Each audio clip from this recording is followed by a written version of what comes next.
Aberya sa vote counting machines ang karaniwang problemang naranasan sa mga presinto sa ilang lugar sa bansa. Makibalita tayo kay Jay Sabale. Siksikan ng mga botante sa labas ng ilang polling center sa Pagadian City. Ang ilan, mainit ang ulo dahil hindi raw nila makita ang kanilang mga pangalan sa voters list. Humaba pa ang pila sa ilang polling precinct gaya sa Tiguma Elementary School at Danlugan Elementary School dahil hindi raw tinatanggap ng VCM ang mga balota.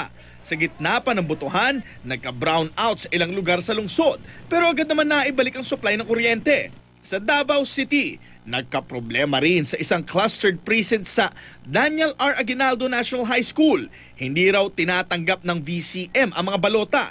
Natigil ang botohan sa isang cluster sa barangay East Side sa Isabela City, Basilan dahil hindi raw gumagana ang VCM.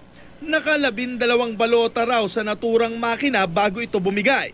Naghintay pa sila na may dumating na backup na VCM bago nila maipagpatuloy ang botohan. Sa Marbel 1 Elementary School sa Coronadal City, may mga botante ring wala raw ang mga pangalan sa voters list.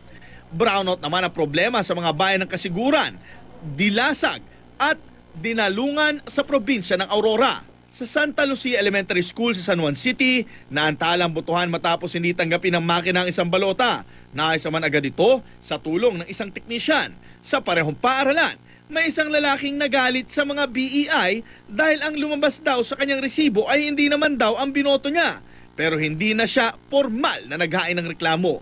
Sa Negros Occidental naman, may VCM ding nagkaproblema. May mga backup VCM naman pero lahat ng ito nagamit na dahil nakailang aberya na pala nang magbukas ang botohan. Nagalit ang mga PWD at mga senior citizens sa isang polling center sa Lawag City sa Ilocos Norte dahil wala raw priority lane para sa kanila. Agad naman itong ginawa ng paraan ng BEI. Jay Sabale, GMA News.